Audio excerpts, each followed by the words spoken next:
Hello, boys and girls. I'm so glad you joined us for the Sparks lesson tonight. I just can't wait till we're all back together in person, but we have to do this for now, and it's okay. Tonight, our lesson is from the Bible, and you know if we're learning a lesson or story from the Bible, if it's in the Bible, it's really true.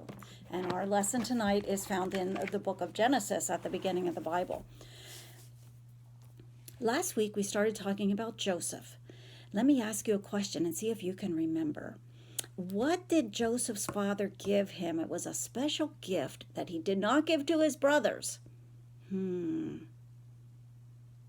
you remember that it was a coat that had many colors on it? And then also we talked about how Joseph had some dreams that the sun and moon and other stars bowed down to his star, or that the other clumps of grain bowed down to his clump of grain. And this made his brothers angry and jealous. Well, then there came a day when the brothers were out in the fields watching the sheep and the goats, and Israel sent Joseph to go check on those brothers and see what they were doing. So when they saw him coming, the brothers said, "Hey, this is our chance to get back at him." So they took him. As soon as he arrived, they took his fancy coat off of him and they threw him down in a pit. And they were talking about killing him and trying to decide what they were going to do. And Reuben, the oldest brother, was like, "Let's just put him in the pit." And then he was thinking he'd come back later and get him. But Reuben went away, and the other brothers saw a caravan coming. That would be a whole lineup of camels and traders. And so they were coming, and they said, "Hey, let's sell him as a slave." And so that's what they did. They sold their brother Joseph.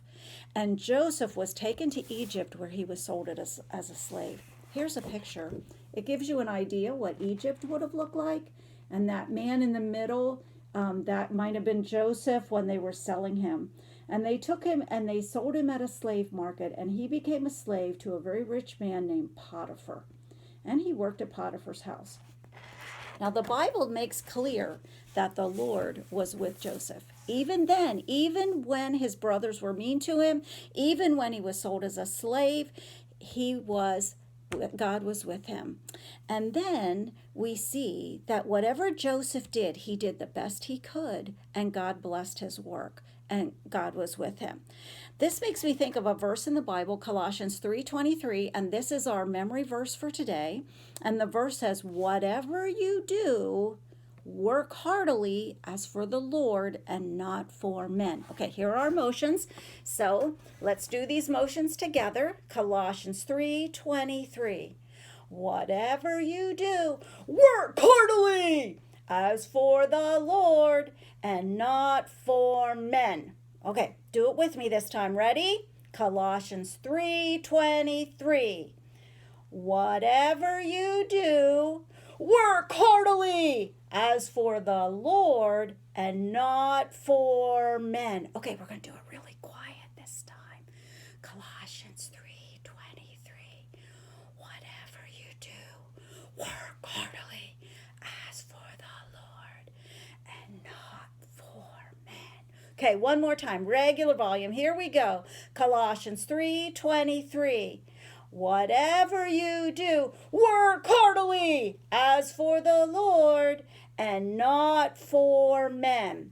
Now, boys and girls, this verse means that if your mom or your dad asks you to do something, you should do it. And heartily means with enthusiasm and the best you can. So you should do what you need to do with a good attitude and work hard, like you're doing it for Jesus, not like you're just doing it for someone who asks you to do something.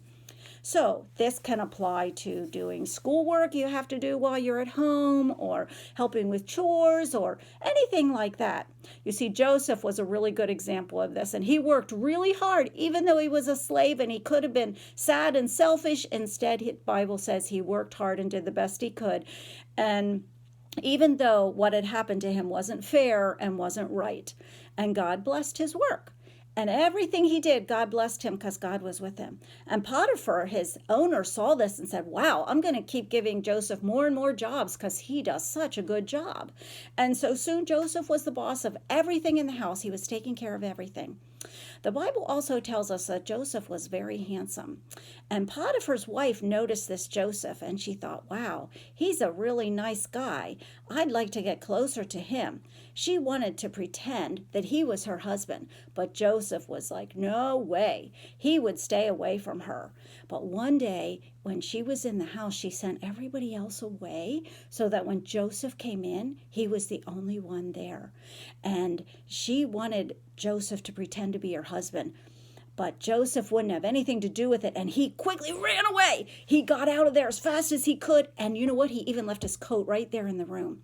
Well, then Potiphar's wife got really mad. So she told lies about Joseph, and she told them to her husband, and she said that he was the one doing something bad, but he wasn't. He hadn't done anything wrong. But because of her telling lies, Joseph got sent to jail. That's a terrible thing to have happened to him. He had never done anything wrong that he deserved to go to jail, but here he was. But the Bible tells us the Lord was with Joseph. So, when the Lord was with Joseph, he just had to stay close to the Lord too and not get angry or bitter or let bad feelings fill his heart and his mind. So I hope you come back next week and find out some more about what happens to Joseph. But before we stop today's lesson, I think we should practice our memory verse again, Colossians 3:23. Are you ready? Colossians 3:23. Whatever you do, work heartily as for the Lord and not for men. Oh, let's just do it one more time to make sure we got it. And you can always watch this lesson over if you want to. But let's do it one more time. Colossians 3:23. Whatever you do, work heartily as for the Lord and not for men. Okay, boys and girls, keep working heartily, and we'll talk to you again soon. Bye-bye.